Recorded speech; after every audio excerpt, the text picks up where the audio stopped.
IPL এর বাকি match কলকাতায়। কোন খেলা দিয়ে শুরু দ্বিতীয় দফা? চূড়ান্ত করে ফেললো বোর্ড। বিসিসিআই এক সপ্তাহের জন্য স্থগিত করেছে আইপিএল। যদিও ভারত পাক যুদ্ধের আবহের মধ্যেই ভারতীয় বোর্ড আইপিএল নিয়ে তাদের পরবর্তী পরিকল্পনা তৈরি রাখছে। এক সপ্তাহের মধ্যে যদি পরিস্থিতি নিয়ন্ত্রণে আসে, সেক্ষেত্রে কোথায় হবে আইপিএল এর বাকি ম্যাচ তা ইতিমধ্যেই ঠিক করে ফেলেছে বিসিসিআই। সম্ভাব্য ভেন্যু হিসেবে উঠে এসেছে কলকাতার নামও।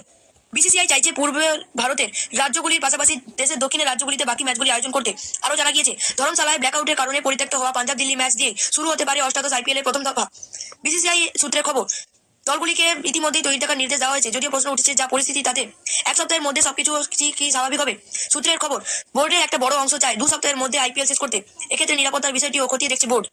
কলকাতা ছাড়াও সম্ভাব্য ভেন্যু হিসেবে চেন্নাই, বেঙ্গালুরু, হায়দ্রাবাদেরও নাম উঠে এসেছে। এই চারটি শহরকে বেছে নেওয়ার কারণ কি? প্রথমত, পাকিস্তান সীমান্ত এবং নিয়ন্ত্রণ রেখা থেকে অনেকটাই দূরে শহরগুলি। তাছাড়া বিমান চলাচলও স্বাভাবিক রয়েছে এখানে। ফলে এই শহরগুলিতে খেলা হলে ক্রিকেটারদের যাতায়াতে কোনো সমস্যা হবে না। এক সর্বভারতীয় সংবাদ মাধ্যম সূত্রে বিসিসিআই এর এই জরুরি পরিকল্পনার কথা জানা গিয়েছে। লাইক এবং সাবস্ক্রাইব করতে ভুলবেন না।